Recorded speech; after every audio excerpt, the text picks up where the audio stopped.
Sziasztok! Emil vagyok, a KTK arca, és mai vendégünk Sütő Ricsi, a Közgazdaságtudományi Kar elnöke. Ricsi, először is köszöntelek a videóban, és köszönjük szépen, hogy elfogadtad a meghívásunkat. Szia Emil, én köszönöm, és én is üdvözlök mindenkit. Mai videónk a KTK jelenlegi helyzetéről, a leendő gólyákról, illetve a jövőben néző tervekről fog szólni. Ha érdekel benneteket a videó, tartsatok velünk és iratkozzatok fel!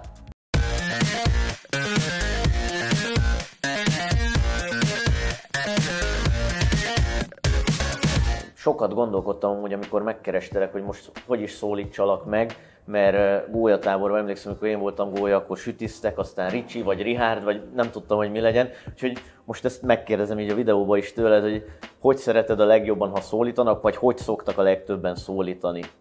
Hát egyébként a süti az úgy híresült el, hogy amikor én még kosárlabdáztam, akkor engem Sütinek hívtak, nyilván Sütő Richárdtól adódóan, és később a testvéremet is így hívták, úgyhogy hát így az egyetemen Sütinek hívnak, de egyébként meg a Ricsit szeretem. Richárd az olyan túl komoly nekem. Igen, természetesen. Én is ugye vagy a Ricsin, vagy a Sütin gondolkodtam, de hát akkor Ricsi leszel innentől. Teljesen jó.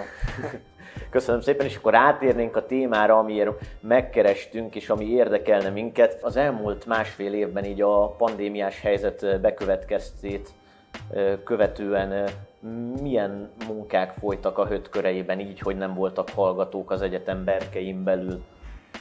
Hát így, most már ugye, ahogy mondtam, másfél éve nincsen ugye jelenléti oktatás. Ez látszik is, ahogy ti is láttátok, hogy hát most már a folyosók azok üresek, igen, illetve hát a közösségi terek is. Ettől függetlenül nem álltak meg a hétköznapi munkálatok, tehát az érdekképviseleti tevékenységek azok ugyanúgy folytak tovább a karon természetesen. Egyébként mi 8 bizottságban vagyunk jelen így a Pécsi Közgázon. Csak hogy egy-kettőt mondjak, például a Minőségirányítási és OMHV Bizottság, vagy éppen a Tanulmányi Bizottság. Tehát ezek ugyanúgy folytak tovább ezek a munkák, illetve hát ezeken felül nekem ugye ott a Karitanács, ott az Egyetemi Hallgatói Önkormányzat küldött gyűlése, és nyilván a Szenátus is. De mi próbáltunk most így fölkészülni és a jövőt tervezni.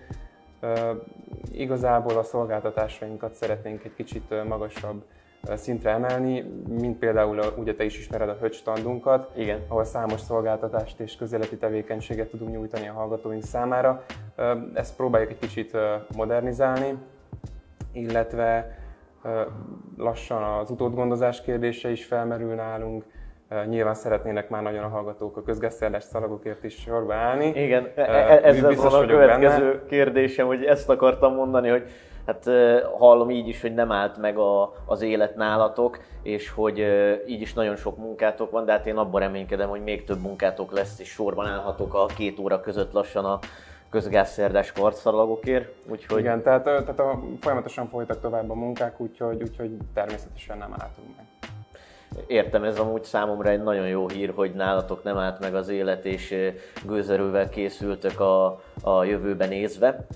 Ezt is, bocsánat, hogy a szabadba vágok, ugye a szakmai és kulturális jellegű programok listáját is próbáljuk frissíteni és újítani kicsit a következő fél évre, reméljük. Ugye említetted, amikor megkerestelek, hogy megújult ez a közösségi tér, amúgy nagyon szép lett, most nézem, így már másodszor járok itt, mert a múltkori videóból is egy jelenetet itt forgattunk, nagyon szép lett, úgyhogy ennek nagyon örülök. És az lenne még a kérdésem, hogy ezen a közösségi téren kívül folyik-e, vagy végbe mente bármilyen újítás a KTK-n belül az elmúlt másfél évben, amióta nincsenek hallgatók ugye az épületben? Igen, nem feltétlenül tudhatják egyébként nyilván a hallgatók, de az elmúlt egy-másfél évben rengeteg infrastrukturális változás ment végbe az egyetemen. Csak hogy említsem például a klímarekonstrukciókat, vagy a termek felújítását. Látjátok, most itt is fúrnak, kalapálnak, tehát elkezdték elkezdték a mosdók felújítását, a termek ugye felújították, modernizálták, modern informatikai berendezésekkel lettek felszerelve, tehát remélem, hogy a következő szemeszterben már kihasználhatják ezeket a hallgatótársaim. Hát én is remélem, hogy a következő szemeszterben már itt folytathatom az épület épületen belül a tanulmányaimat, és nem otthonról egy gép mögül kell végignézem az órát. A gólyatáborról esetleg már van-e valami hír? Ugye augusztusban lesz, de azért ezt jóval előtte el kell kezdeni szervezni. Van-e valami hír? Lesz-e egyáltalán? Így van, ez egy hosszabb folyamat ez a szervezés. Hát sajnos nem létezik még jogi szabályozás, ami megengedné, hogy megkezdjük a munkálatokat. Ahogy te is említetted, mi már egyébként márciusban el szoktunk kezdeni ezzel foglalkozni, és elkezdjük a folyamatokat, de konkrétan ugye most nullán állunk. Én nagyon reménykedem abban, hogy augusztusban megtarthatók lesznek a gólyatáborok, mert hát egy hatalmas érvágás lenne egymás után 2 évet kihagyni. Így is látjuk, hogy semmi sem olyan, mint ami ennek lennie kellene.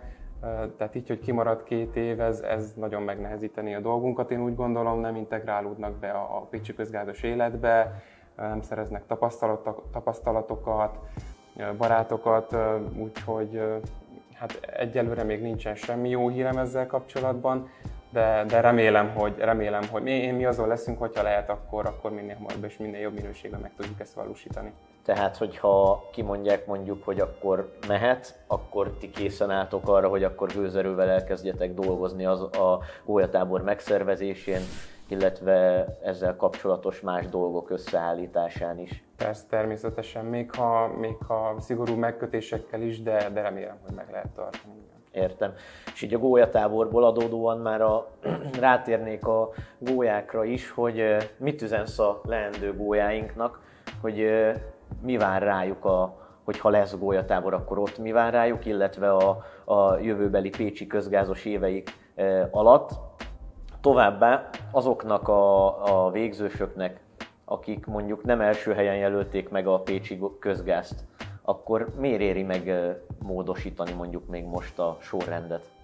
Hát először is azt üzenem a gólyáknak, hogy nagyon várjuk őket, de én úgy gondolom, hogy egy gólyatábor alapvetően ezt úgy kell elképzelni, ennek van egy folyamata, ez egy flow, tehát hogy a hallgatók a gólyatáborral kezdik el az itteni éveiket, és ez folytatódik programsorozatokkal, diákszervezeti programokkal, és ugye nyilván a felezővel folytatódik, aztán majd később ugye a végzősök estével, de ugye most például akik most jöttek, tehát tavaly, ők rögtön a felezővel kezdenek. Ez olyan, mintha egy házat szeretnénk úgy felépíteni, hogy nincsenek meg az alapok és nincsenek meg a falak. Igen.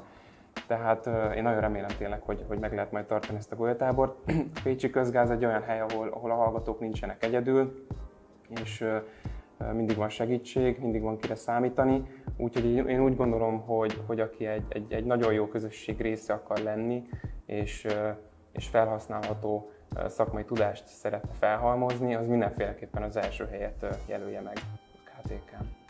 Értem, és már mondtad, hogy ugye sajnos tavaly azoknak a karoknak az egyike voltunk, akiknél nem lehetett megtartani a gólyatábort, és ez sajnos nagyon sok jelenlegi gólya ismerősöm van, és hát nyilvánvalóan rosszul érintette őket. Az lenne a kérdésem, hogyha ezt amúgy természetesen nem lehet helyettesíteni semmivel, de valamilyen kompenzációt esetleg terveztetek a jelenlegi gólyáknak? Igen, hát ahogy említetted, ezt nem lehet pótolni, sajnos. Egyszer van egy hallgató életében egy ilyen. Úgy gondolom, hogy többfajta stratégiát egyébként kidolgoztunk. Sajnos, ahogy mondtad, említetted is, tavaly az egyik olyan kar voltunk, akik már nem tudták megtartani a tábort, és találkoztam egy-két ilyen gólyával is. Nyilván sok probléma is adódott velük, és hát nagyon el voltak keseredve. Mi meg nagyon nem szeretjük azt, és nagyon kellemetlen, amikor nem tudunk valakinek segíteni, hiszen ezért vagyunk. Úgy gondoljuk, hogy esetleg egy ilyen pótgólya nap az valamennyire így enyhíteni ezeket a dolgokat.